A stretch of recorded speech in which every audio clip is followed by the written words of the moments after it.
want to talk about a subject today that I think influences and affects many of us in the United States. It's a subject that probably pushes a lot of buttons for a lot of us because we struggle with this so much. I want to talk to you about emotional overeating and emotional eating. They're the same. Emotional overeating is we're feeding something lacking, an emptiness, a loneliness, a discouragement, whatever it might be. We're feeding a lack in our lives. We've all done it, men and women alike. We have all eaten to fill a void.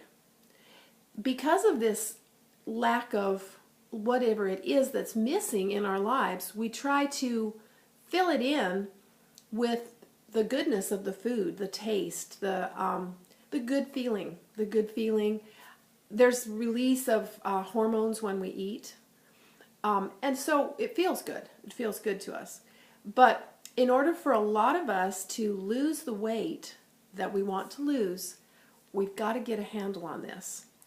Now, it's true that if you work out and you eat the proper amount of calories every day, you will get and maintain some weight loss. But what about those people that have gone to the gym, they've worked out, they've really tried to discipline their lives about the calories and the carb content of their food, etc., etc. And they do lose some weight. They lose maybe as much as 60 pounds. But they're still not where they need to be. I believe our body longs to be lean and thin.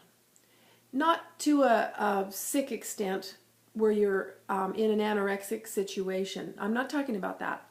I'm talking about lean muscle mass. I'm talking about a leanness and a thinness where it's easy to move, it's easy to walk, and your whole day is joyful because your body fat is where it should be. I think our body craves that. I think our body wants to be in that state. So in order to get there, we've got to figure out what is the missing link. This is not true for all people, but for some people, the missing link is more emotional than it is physical. Now, I understand that the metabolism has got to be working right for you to lose weight, and you need to eat the right foods, and you need to eat healthy foods, and get the junk food out of your diet and the preservatives. Yes, all of that is true. And I teach on that. I teach people how to eat right and how to look at the ingredients labels and get the stuff out of their body that is toxic and poison and terrible things. But there's another link. There is another link. And it's got to do with basically the feelings of happiness and the feelings of joy and the feelings of satisfaction. When we don't have these emotions in our life on a daily basis, we turn to other things, and that's what I was speaking of earlier. We turn to food to fill that. So how can we get those feelings of happiness, joy, lightness, satisfaction with our life, with our everyday activities? Well, I think I've found the answer. I want to share it with you. You've got to find out what your passion is. You've got to find out what it is that you were created for. Why are you here? What are you doing on earth?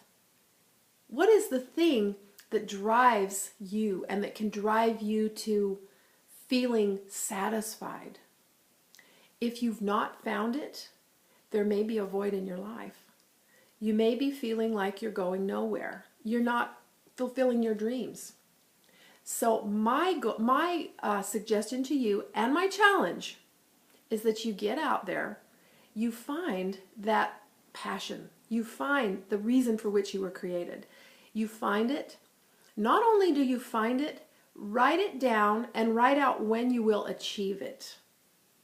Then the next step, after you've decided what it is that you're created for, is to educate yourself on how to make it happen. There's so